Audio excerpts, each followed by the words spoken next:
How you doing, guys? Welcome back. It's LSP. It's currently the 2nd of August 2022. I'm going to talk about Bitcoin. Obviously, I've been leaving a few days between each update because I kind of want to get a feel for what the market's doing at the moment.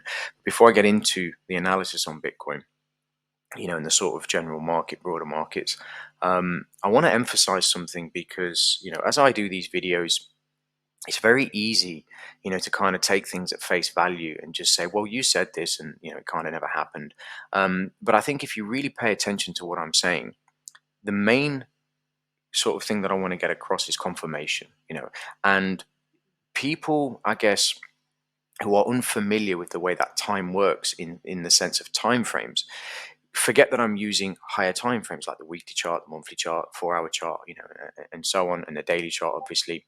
And with these much larger time frames, okay, it takes so long for these things to form, for these trends to turn, excuse me, for these kind of market structure shifts and so on, and it's very easy to kind of look at the weekly chart like this and say, oh, you're kind of going on about, price going down to 11,655 and 14K and all these crazy numbers, and prices rallying.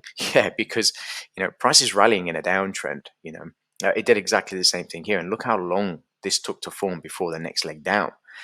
This is important. You really need to understand what it is, that these higher time frames are portraying. Yeah. I've never claimed to give you guys, financial advice, and I certainly have never said buy Bitcoin or sell Bitcoin. I am always here to really push the idea of understanding your own methodology and using whatever tools that I'm sharing. If you like them, to kind of complement whatever it is that you're doing already. So with all of that said, and to kind of just really emphasize, confirmation is absolutely key. Let's drop down to the 4-hour chart and just kind of do this. And I want to show you what I'm talking about when I say confirmation and how I view the markets and why it's almost, I don't want to say impossible, but it's very difficult for me to get myself into trouble in the marketplace, right? When I think about the run up to this, I started doing this analysis on Bitcoin for quite some time, a while ago, right? And as we're progressing, you'll notice that I shift into now's the time to start doing a particular study because, and then, off we go. The reason I do that is because there's nothing to discuss until that point. And then when it happens, that's when I started the 1, 2, 3, 4 study. And then as we progressed and I got more confirmation, that we were likely to go driving towards that 24 to 26,000 level.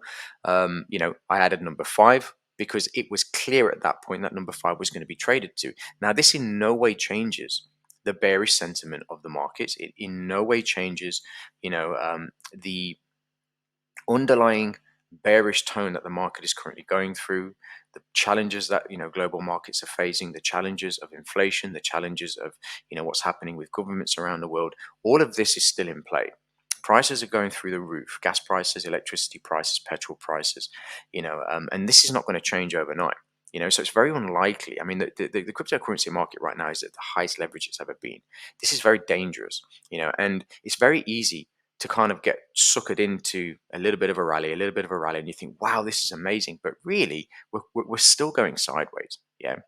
The ranging of that time it took between sort of 20,000, 21,000 thereabouts. And then we've kind of drifted upwards into this first initial level, picked up a little bit of sell side liquidity, comes back down, absorbs most of it there, starts to run, hits number 5. And look at the response from number 5. It's a pretty decent response from number 5 so far. Okay.